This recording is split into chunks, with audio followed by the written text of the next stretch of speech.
Hello everyone and welcome back for another episode of Indie Impressions. My name is Nick and today we're going to be checking out a game called Solace. This is a bullet hell shooter about the stages of grief designed by students of the DigiPen Institute. It's a very interesting presentation. It's essentially a music game, at least to a pretty large degree, and it definitely, I don't know if it requires use of a 360 controller and headphones, but I think it's definitely recommended. So if you do want to go check this one out on your own, I do recommend you go grab those items if you do have them. And if you don't have headphones and a 360 controller, well, I guess you'll just have to make do with speakers and a keyboard. Oh well. So let's jump into things here. So we've got our credits, which I didn't realize were going to be a whole thing, so I guess we'll sort of jump past those after just a moment if we get a few of the names. I think it's a team of about 4 people, so maybe they're not that big of a thing. I did spend a little bit of time with this last night. I actually meant to just do my usual sound check thing, and then I ended up getting sucked into it because I found the presentation really, really lovely, and the music was great as well. So I basically ended up playing through the whole game, although it's, only about 10 or so minutes long, maybe 15, depending. I kind of like those sort of bite-sized nugget games. They don't tend to get too drawn out, and I think it gives you room for, not having to pad out the experience. It generally tends to be the best moments. So if you're familiar with how bullet hell shooters work, there's not a whole lot to know other than don't get hit and do lots of hitting yourself. There's going to be bullets filling up the screen at some points. We need to avoid them. And we do have a decelerate button, which is on our left trigger. I need to remember that because sometimes you want to move a little bit more slowly so you can inch your way through patterns that are approaching you. And you also get to do quite a bit of damage yourself depending on the level. And those are our options, nothing really worth getting too worked up over. Standard stuff. We've got our stages, which I'm sure you probably can figure out by the stages of grief. There we are. And we're going to be playing from the beginning of that. There is, of course, a linear progression to this, although you could play them in any order you want. There doesn't appear to be any sort of scoring system, though, which kind of bugs me a little bit. Travelers, it is late. Life's sun is going to set during these brief days that you have strength. Be quick and spare no effort of your wings. Alright, so we're in the stage of denial right now. And what makes this game so freaking cool is every time I tap on fire, we play a little bit of music. Feeling lonely and ignoble indicates that you haven't been patient. Press E on the keyboard or A to fire. Alright, well, we can also press right trigger. There's a lot of options. So as we start to shoot these enemies, which remind me a lot of everything that happens in the game Flow, you will basically be filling in the game's soundtrack. And if I happen to have turn my voice a little bit too high over the music, my apologies, but I definitely want to urge you to check this one out yourself. This is best played without a person talking over it, for sure. I also want to mention the death thing. There isn't really much in the way of that. You can sort of upgrade your character at times. You get extra shots that'll fill up the screen, sort of like the power-ups in Blaster Master, if you remember that on the NES. But it doesn't appear that you can really die, so... Oh, geez. Alright, well, that was kind of a mess. I tried to test it by just running into guys for quite a while, and no matter how much I seemed to hit into them, the worst that happens was the background seemed to get gray, although maybe I just wasn't hitting into stuff enough, I don't know. But I did finish the game without losing or anything. There was no game over sequence, so I don't know if that's good or bad. Like I said before, though, there doesn't seem to be any scoring system, so there's not really a way to measure how well you did on one run versus another, which is one thing that with this style of game sort of makes or breaks it, I find. But I guess the decision not to include that was definitely one, or maybe not definitely, but it seems apparent to me that it was made to emphasize the fact that this is more of an art experience than a straight-up score attack game. Friendship and loyalty have patience as the strength of their connection. So you keep getting these little motivational quotes that pop up. Denial's apparently a very short stage, but then we're presented pretty quickly with anger, and we get to fill in this pretty sweet Guilty Gear-esque track. The undisciplined person doesn't wrong himself alone, but sets fire to the whole world. Well, some men just want to watch the world burn. The other thing this reminds me of a little bit is Everyday Shooter, just in the fact that the soundtrack is so central to the experience. I have no problem comparing the two, although they are, in a lot of ways, very dissimilar. But as far as the integration from music to gameplay, I think they actually have a similar vibe to them in that respect. I'm not doing particularly amazingly here, and since there's not really a way to lose or score system, I'm not too concerned about it. Also, though, it does make me wonder if there's not really a way to lose, why is there a difficulty settings? You can set it on easy, normal, or hard. Oh, wow. Alright, I don't remember that pattern being so crazy before. The difficulty curve in this game, well, like I said, it's not really a factor, but, you know, in terms of not getting hit a lot, it seems to get very fast, very hard, but this is a bullet hell game, so that is what happens with that. In case you're wondering why I'm only taking hits sometimes here and not all the time, the only part that actually matters is that glowing orb in the center. I'm not particularly terrible at these games. I'm not going to say I'm great at them either, but I definitely was doing better than I was when I wasn't talking, or the other way around. I was doing better when I wasn't talking than that I am now. Yeah, it's actually really hard to concentrate on this and also be able to speak at the same time. Anyone who's done a Let's Play before might be able to attest to that sentiment. So yeah, we're just going to keep proceeding on, killing stuff from Flow, and letting the ambience take us over. The background patterns are pretty lovely. The art in general in this is pretty lovely. The animations are all pretty smooth. The patterns on the bullets seem pretty nice, aside from the fact that, like I said, it's a little bit extraneous in terms of difficulty at times, but then again, that's offset by the fact that there isn't really difficulty. So it's a tough balancing act for me to really speak critically on this one. It's sort of just an experience to have or not have, depending on your perspective on this style of game. See, like, I don't know what I'm supposed to do with this. I could just try and avoid everything, but there's no screen clearing like Smart Bomb or anything, so essentially I sort of have to just rush in the middle of this to try and do damage to stuff. I do keep collecting these little orbs, which are, I guess, giving me more life, and also occasionally upgrading my ship, or whatever you want to call it, sort of like a little angel. And I'm taking like 5 billion hits here, so my apologies for the bullet hell purists out there. This is not meant to indicate any level or semblance of gameplay skill that I have in this. I actually don't know if I got hit more than once or twice in this level when I played it through the first time. Alright, is that going to just collapse on itself? I can't ever remember what these patterns are. With will, fire becomes sweet water.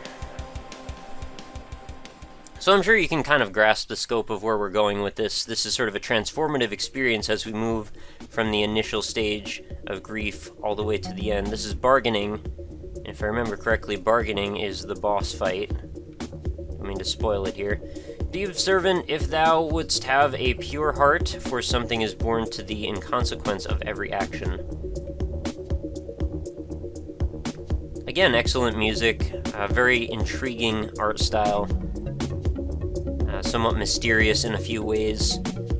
And the fact that you can't really put your finger on exactly what it is that's going on in concrete terms, as far as, aside from, you know, the abstract concepts that we're riding through here in this game, I find that kind of intriguing. Like, there is just not a lot to tie yourself to. It's just these abstract ideas of, you've got this angel ship, you've got these orbs, there are bullets everywhere.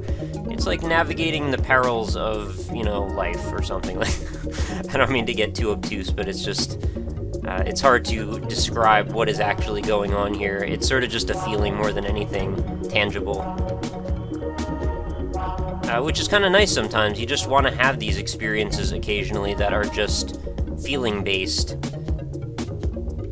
Although it just makes things very difficult if you want to get into actually, you know, the minutia of what is going on a moment-to-moment basis here. Alright, this is where I want to use the slowdown move to steer between these. Well, sometimes the slowdown move is too slow. I think the bullets are also kind of proportionately a little too big. Maybe that's wrong to say, but I feel like these bullets are larger than normal bullets in these types of games. They don't seem to give you a lot of room to navigate between things. And also, I think the size of your ship that can take hits, I think that is also a little larger than normal as well. I also feel a little sad that you don't really get any sense of impact when you shoot things in this game. Like, yes, you create music when you fire, but you don't really feel any sense of beating on the enemies, which is a pretty important thing, I would say. Alright, now we've entered into depression. which is probably the most intriguing in terms of the level design in this game. I mean, both artistically and also from the gameplay element here. Dear soul, if you were not friends with the vast nothing inside, why would you always be casting your net into it and waiting so patiently? Some of these quotes are actually a bit on the deep side and took me more than the amount of time we were allotted to be able to read them to understand what it was trying to say. But this is a lovely little acoustic guitar track that riffs over and over again in a loop. And you can only fire at the moments when you're actually strumming the guitar, so you'll fire in, I don't know, like triplets or whatever the intended strumming happens to be at the moment, or picking.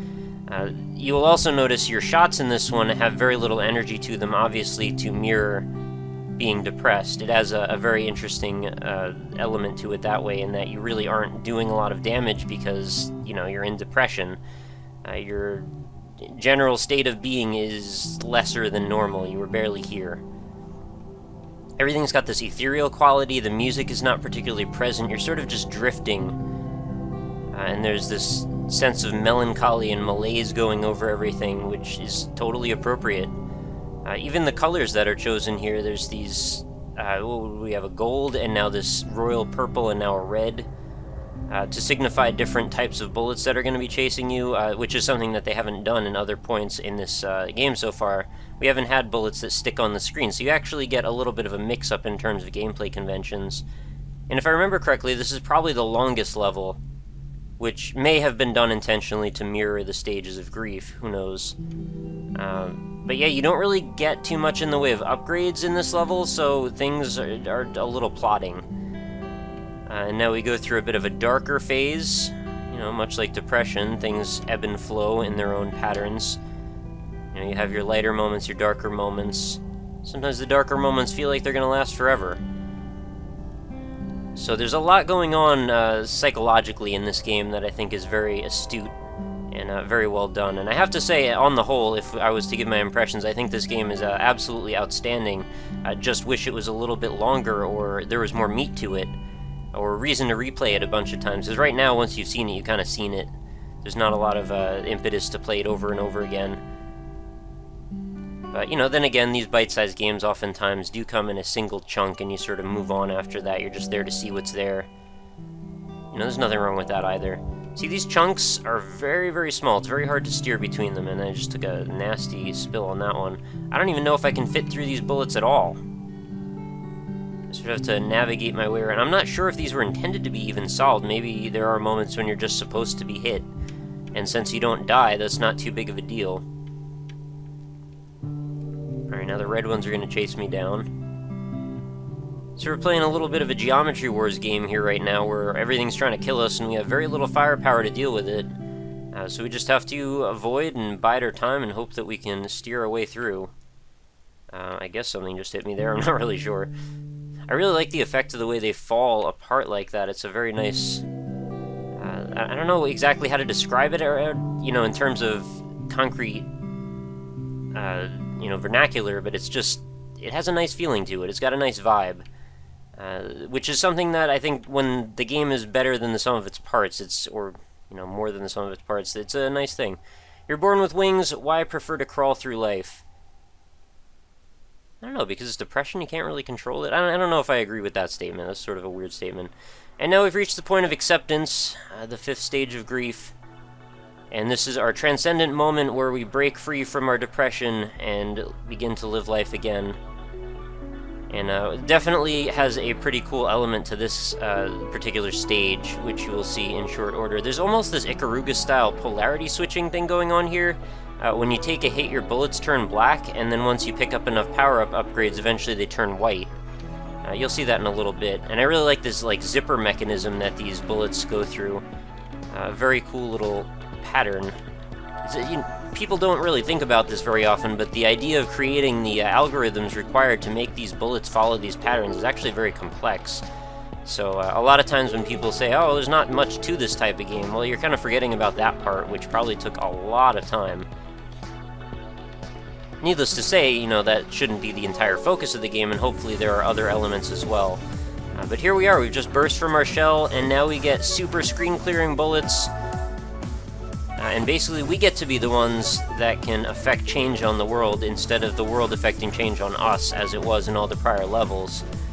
So I guess when we return to life and live our fullest, to our fullest extent, we will become the big boss and have control over our surroundings. Because right now, there's not a whole lot that anything can do to hurt me. I'm just really flying around reasonably invulnerable, just knocking out everything that gets near me. But you'll see sometimes I take a hit very briefly, and you'll see my bullets turn black, and then I just pick up a couple more of these, and everything comes back to normal. Now this is the coolest part. You just get this insane pattern of dots. Imagine you had to steer through that. That would be a mess. And look at the way they double back on themselves. This is such a pretty pattern. It reminds me of like an equalizer that you would look at for, iTunes or Winamp or something. I could probably stare at that for an hour. Unfortunately, it doesn't last forever. So if I was to critique this game on any of its negatives, I would say the few things that really do need to be addressed, if this was to be a more complete experience, would just be to add some form of score mode, whether it's optional or not, just be able to toggle it on. Let the beauty of what you love be what you do. Well, that's what I'm trying to do. And maybe make the levels a little bit more, detailed, have a little bit more going on in them. This is love to fly toward a secret sky, to cause 100 veils to fall each moment, first to let go of life, finally to take a step without feet. I think it's a pretty lovely message. I think in general this game is really well done. But yeah, add that, score attack mode in there, perhaps. Add, some extra bonus levels, maybe. Possibly some sort of a screen clearing move. Make the levels a little longer might be nice. I don't know. These are all just my ideas. I really like the soundtrack to this. I like the look of it. I think the developers that made this were onto something for sure, so I don't have a lot of negatives really to talk about. I just wanted to say a couple of things that I thought might improve the experience, but as it stands, a very nice little experiment. And as it's designed by students, really well done. So I would definitely urge you guys, go check this one out. The link for download is going to be right in the description of this video. It's totally free. As you saw, the game is roughly about 10-15 minutes long. It's not a particularly long game, but I think it's definitely got a bunch to offer, just in terms of concept. And the gameplay is not bad either. I mean, it feels fun.